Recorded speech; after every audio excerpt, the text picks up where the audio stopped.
Hi poops and welcome back to my channel. It came to my attention the other day that I haven't done a floor vlog in a while. A floor vlog is basically when things get really serious, the nitty gritty comes out, and I had to think about some of the stuff that you guys like me to talk about, and something that is brought up in comments a lot is anxiety. My experience with it and what I have learned along the way to help others. Anxiety is a really important thing to talk about. That's because of how easy it actually is to take over your life. So I've come up with 5 tips that I feel like I've learned and used myself, which could help you guys. But I would like to say that this will not benefit everybody watching this video who suffers from some form of anxiety. Not only because there are so many different forms of anxiety, there are certain levels as well. I mean, I've never suffered from panic attacks. I've never really had to deal with anxiety physically. So as much as you can, enjoy.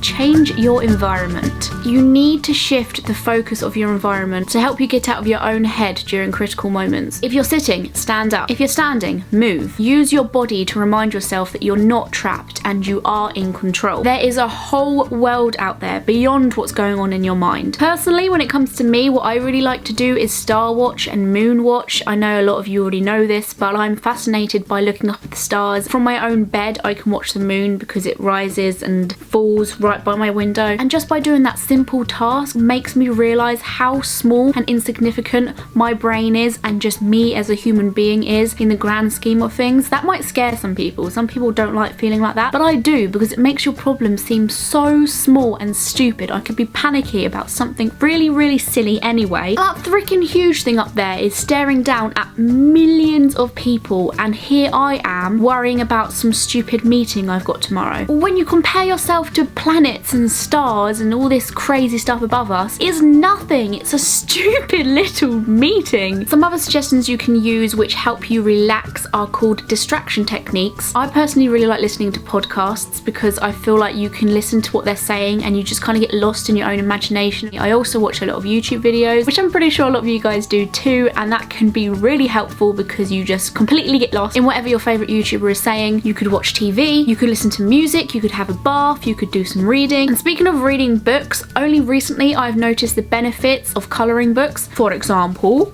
a lot of you guys probably know exactly what I'm talking about because it's such a huge craze at the moment. Can I just say, it smells amazing. The author Millie Marotta's colouring books are particularly good because she is a best-selling illustrator as it is, and her books were Amazon's bestseller of 2015. As weird as colouring might sound to you guys maybe, I suggest you give it a try at least once, because from people who do suffer from panic attacks, I have heard it's really helpful just to get lost in and completely forget about everything. Anxieties and emotions start calming down completely, and at the end of it, you get a really cool picture. This one's mine that I've recently been colouring. Look how cute she is. I personally like doing them all different colours and not organised at all because I feel like that's what anxiety can feel like, everywhere and crazy, and it kind of lets me express my emotions on the page even though I'm only colouring in. Also, this is her newest book, so it's Wildlife edition, and I love animals. The illustrations are so beautiful. I actually like listening to things whilst I'm drawing, whether that be the TV or a podcast or a YouTube video. I do just want to make a quick disclaimer though, this was a paid sponsorship between me and Pavilion Books to raise awareness about Millie's books, but I would never ever in a million years receive money for something I do not want to promote. I honestly feel like that is the lowest of the low, so I feel really proud to stand by these books, and I do hope you check them out. There is a link in the description to go have a look at this one in particular, and that book is out today and it's also available in most bookshops too. Is it worth worrying about? That sounds so awful to say because I'm very aware that sometimes it doesn't matter if it's worth it. You'll just worry about it anyway. So it sounds obvious, but what you kind of need to do is find the root of what you're worrying about, and that can actually be really difficult to do sometimes. So it can take a long while, but for example, sometimes I'll just be scared about doing something or going somewhere or taking part in something that's so trivial and not really understanding why, and I had to really think about what is the main reason that started this off and just snowballed it into this big fear of mine. Then after that, you need to find out if there's anything you can do to minimize it. If your fear is going to the shops to buy something and you're wondering why that is such a scary thing, and you realise it's probably because you're scared of saying the wrong thing and messing up when you get to the till, or just doing something really stupid and then everyone having to laugh at you. And maybe you can practice going to places you feel more comfortable at and shopping more often there, and then you can just get used to the environment of a busy shop, or take a friend with you and then you can realise how simple it actually is with someone standing there, and then as time goes on you can feel more confident in them not being with you. If there really isn't a root to this problem and you just feel anxious, then understand that it is okay to be anxious. It really just boils down to a whole lot of adrenaline in your body going crazy because of something different that's about to happen. What I like to do is to remember the last time I felt like this, and remember the last time I felt scared about something that was about to happen,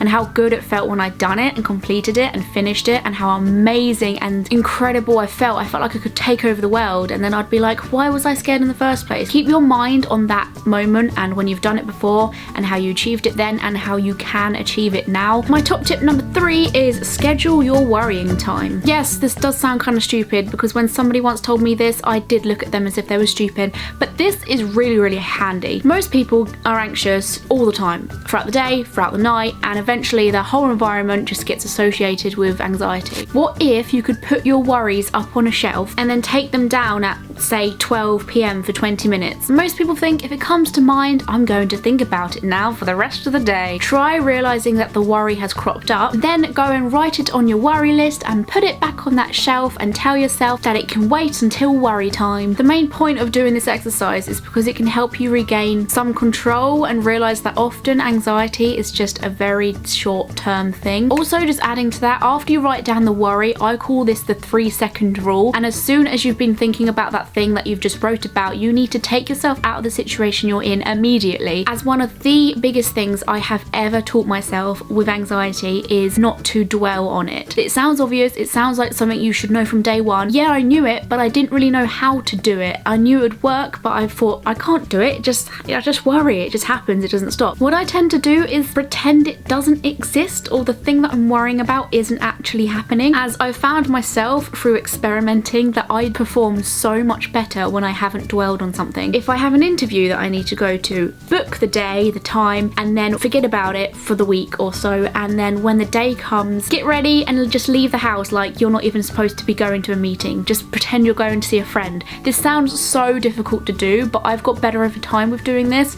and it really does take practice. It helps me so much because it just makes me swan into the room that I'm supposed to be doing the interview at really confidently, because I have a mindset that is telling me I don't have an interview. I honestly feel like this works over time a bit more as well, because you learn to believe in yourself. Once you've done it once, you know you can do it again, so you just put it to the side and say, I don't need to worry about this right now. It's nowhere near the time I'm having now. I also found that booking things very last minute is helpful for this as well. If you're worrying about, should I do that, should I not, it sounds scary, I don't know how to plan the day, and what if this goes wrong, and what if that happens? If you plan things last minute, you have no time to worry. I love planning for things the next day, that's great. I love being like, do you want to see me tomorrow? Because I can't get out of it, it's tomorrow. Another example is presentations for different stuff. I've experimented with both planning a presentation and getting really worried and worked up about it, and I've experimented with just completely winging it and trusting myself that I will do fine. And guess which one worked better? The one which I didn't plan and overthink. The one which I just walked in there and just went, I'm here now, so I can't run out the room, because there has been times where I've got so worked up beforehand that I've completely just cancelled or quit something which I've been really excited about doing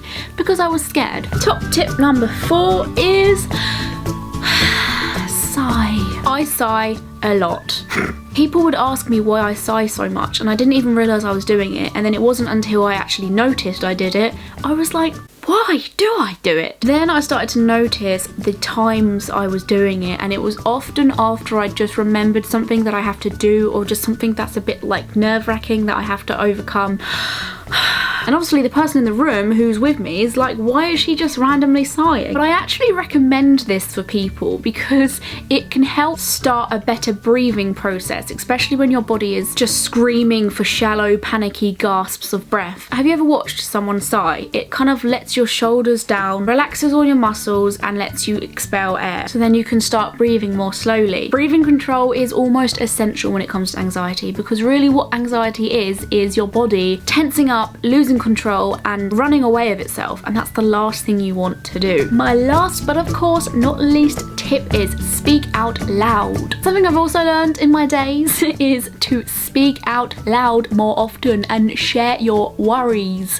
And I encourage you to share your thoughts for 2 reasons. One, it's always good to share what you're feeling because it can make you feel less tense, and it's just good to let things go, and everyone knows that opening up just makes you feel a little bit better for no reason.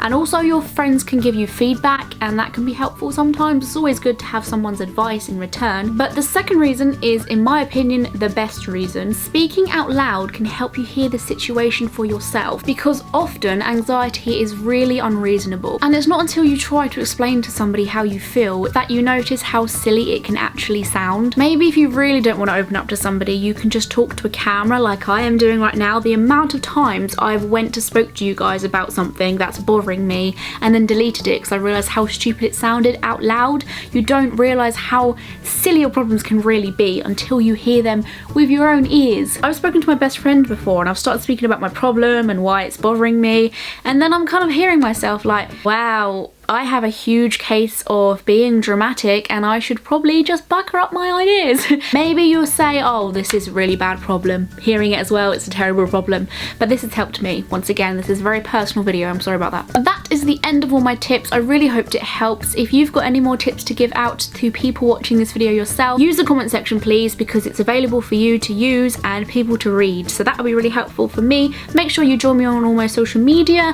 and we can catch up on Twitter, Facebook and Instagram. I love you guys so much, and regardless, make sure you're choosing happiness, because then happiness will find its best to choose your faces. Like this video if you would like another advice video like this soon, and I will see you very shortly. Bye! Like that? Yeah. Yeah?